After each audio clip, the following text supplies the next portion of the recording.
Hello everybody, this is Speedy Biker 91,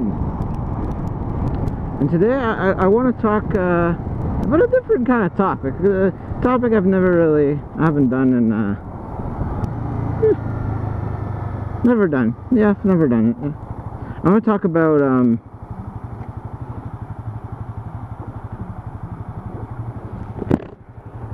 about Canada and the country it's become, because it's no longer the same Canada I grew up. Now, for you guys who don't know, well, first of all, I want you guys to all look at this crappy cookie cutter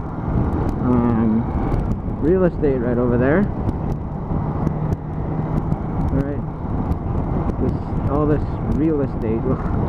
Anyways, I'm gonna get into that in a minute. But I want to talk about Canada and what it's become. Alright, so I was born in 1991 in North York. By the way, if you want to know my real name, I'll tell you my first real name. My name is Francis. That's my real name. So yeah, me, Francis. I was born in North York on June 4th, 1991. So, I just recently turned 27. So, you know, I grew up through an interesting, you know, I have to understand, I grew up through like an interesting time, right? I grew up in a time where, sure, there was inflation before. Sure, things were better before the 90s still. But I was kind of like the 90s, growing up in like the 90s when I was a kid, you know, this was a taste for things to come. Because, you know, I remember when I was a kid, you know, like, there's a lot of jobs paid well, and, you know, there still was some industry in Canada, you know. It's not like it's now where, you know, literally everything is a service economy. Everything is, you know, like I was kind of going through that transformation from, I'm getting annoyed with this guy.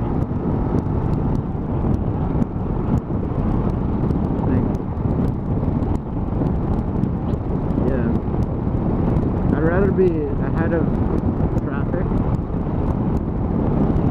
because that way I have a better view of what's in front of me. Especially being on a motorcycle, you have to be in an assertive position. You know, you're smaller, but you also have a lot more power and control. So use it to your advantage, you know. Give yourself a clear view in front of you, so that way, you know, you can see what's miles ahead of you.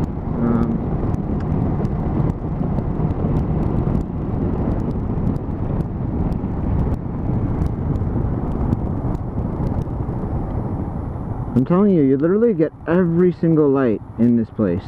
Like in Oakville, Burlington, you might as well rename it Light City, man. Like, you got like, there's literally nothing here. There's nothing here, and you're just waiting for hours.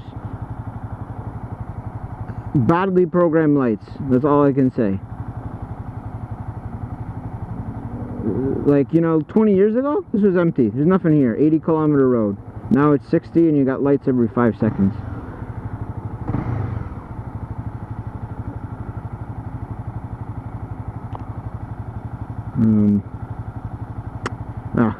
I'm getting off topic, man. So,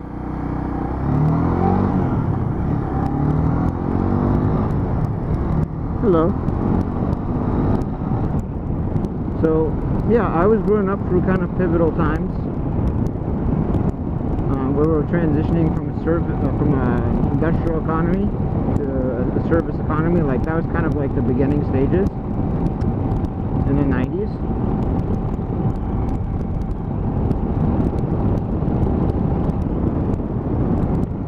And outside of that,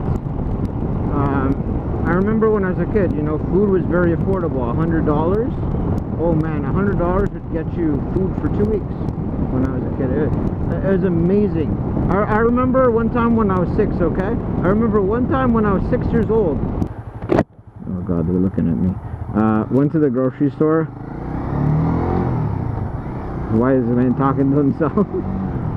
Went to the grocery store, and I remember because, you know, I can compare it to today because I worked in a grocery store. I know what, and still do, like on the weekend. So I know what people spend. What people spend now on groceries, and I've worked in this grocery store actually since I was young, like 19. Now it's just like it's something I do on the side for some extra cash, but yeah, I remember, like, anyways, I remember, you know, even the price changed there from when I started back when I was 19, so several years ago.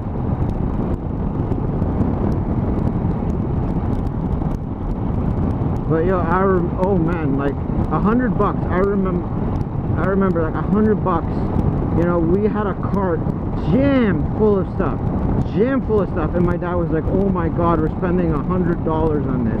Like, he was freaking out. Today, $100? Oh man, you know, if you buy anything more, you know, all you gotta do is buy like 3 bags of food, especially if you're buying meat, and you're already at 100. It's that quick. It's that quick. It is insane. It is insane how much the price of food has gone up. So yeah, that's gone up. I remember, and the thing too is, like, when my parents are actually from, they're not from the GTA originally. They moved here, you know, mainly for more opportunities, because, you know, they moved here in the 80s.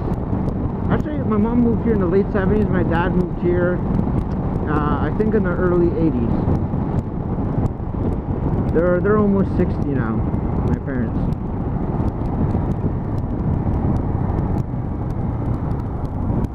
Oh, touchless car wash being built. That's actually good. I don't like those brushes scraping my car.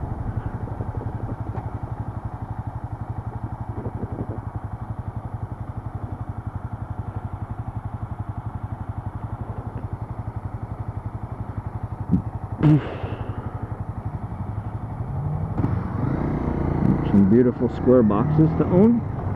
Probably $300,000 for a nice little box. My mom moved here in the late 70s. She's originally, my mom, she's from up north, let's say that. She's from northern Ontario, like really far northern Ontario. She's French Canadian.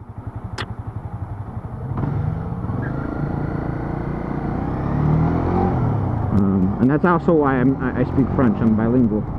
I did all my education, my elementary school, my high school, in French. Not college. I didn't do college in French, but elementary, high school. There isn't really any French colleges around here. It's not big enough. But over the years, there has been a growth in, like, French people moving here, like from Quebec and stuff. What's up, man?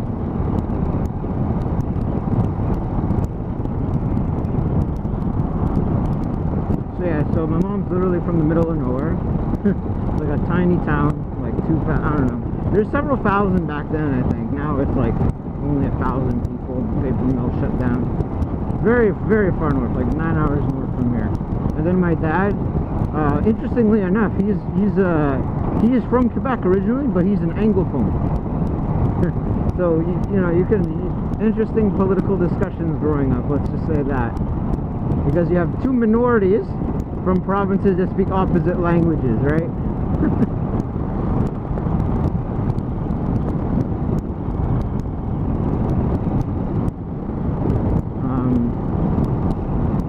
You know, you got the French. Wow. You got French people. You know, in Ontario, for the longest time, they didn't have like French-only schools. Like, you had to learn every subject in French and English, even if you're from a French town. It was like that. And then in Quebec, every school had to have like, you know, you couldn't just have like English only schools. They had to have French too. So even if you didn't want to learn French, you had to learn it. Same story, just opposite provinces, literally. So I can see it from both sides.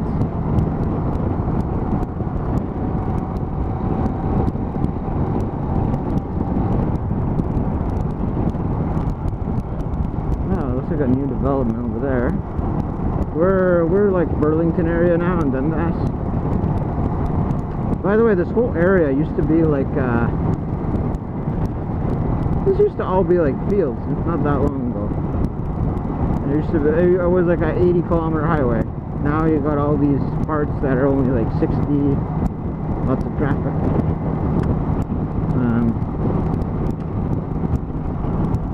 So yeah, like my parents. So you know, my dad, he's from. Let's just say he's from northeast Quebec. Let's put it at that. Near to the Gulf of St. Lawrence. He's from a small English community within a bigger French community sort of deal. But yeah, small. He's from a small town. That's reduced in size too. I think there's like 500 people there. Really small. So yeah, my parents, they actually came from the country to the city, to like, you know, a big city like Toronto for more opportunity.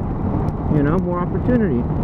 My dad, he did study in New Brunswick, but once he was done his studies, I mean, there wasn't many job opportunities there, so he moved here.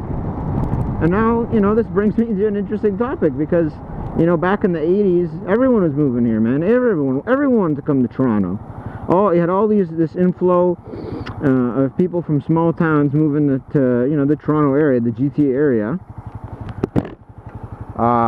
Because, you know, this is where the jobs were, the good paying jobs. And I remember when I was a kid, we sold our first house in like 1999, man. 1999. I mean, I was 9, so I still remember. You know, we had to actually sell it for less than what we wanted to. Less. Alright? No one wanted it. It was, and looking back, you know, it's a decent house. I mean, it's an older home. It was from the 70s. It was built in the 70s. I don't think my parents ever had any major problems with the house, like no plumbing problem, nothing, man. That house was solid. It was a townhouse, but please don't rain. We were not in the forecast. There, guys. So yeah, I remember selling that house we sold that house.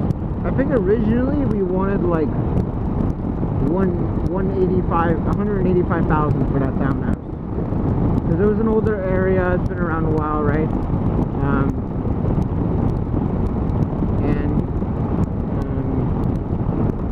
Yeah, like there was a GO station here. Like it would be what you call a desirable area, I guess.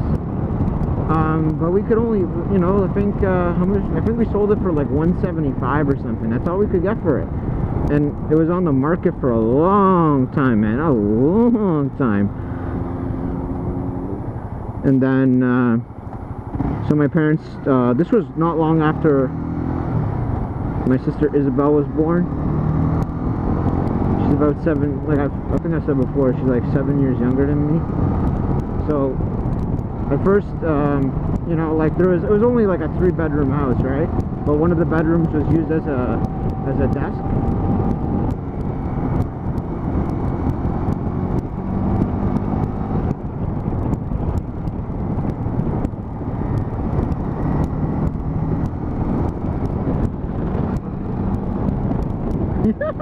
See? You turn like right here. Oh man. People do whatever they want, man. Like it's okay, so yeah, price of real estate. So that's the next thing that's crazy. Price of real estate is insane. Is the people too. Oh man. The people, like, what I've really found has changed is the people's attitude, man. Like, like like growing up in Mississauga, I can tell you that people used to be a lot more friendly. People used to, you know, kids used to play outside.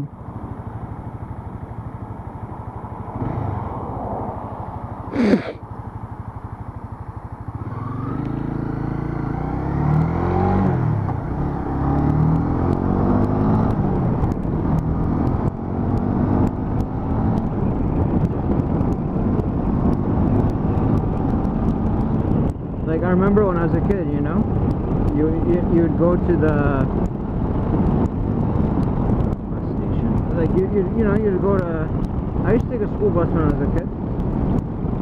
You know, you'd be walking to the school bus, people would be like, hey, how are you? You know, people would say, smile at you, they'd say hi, good morning.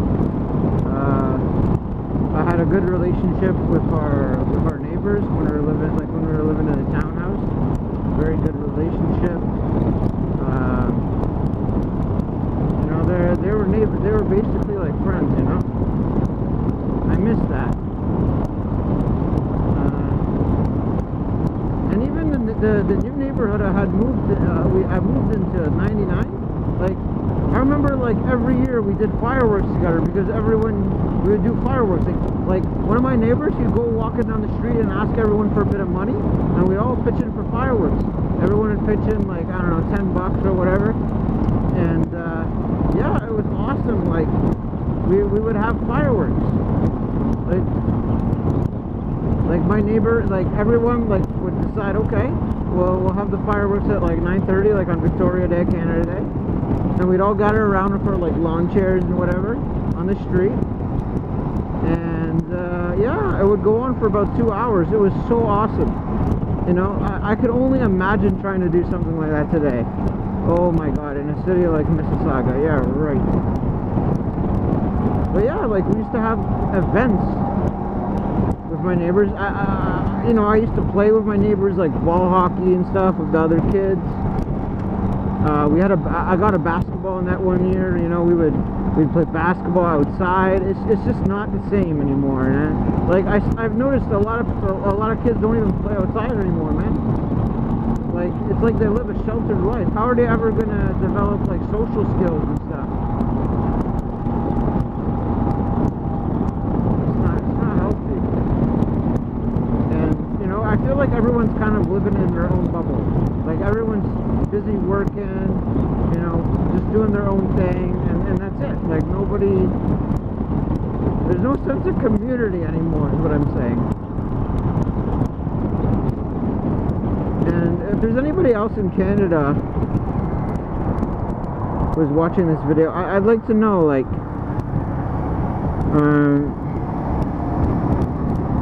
you know, is it like that in other places? Like, I do have some family in New Brunswick, and there does seem to be a bit more of a sense of community there amongst people, you know. But still, I don't think it's what it used to be, you know. Still, like, man.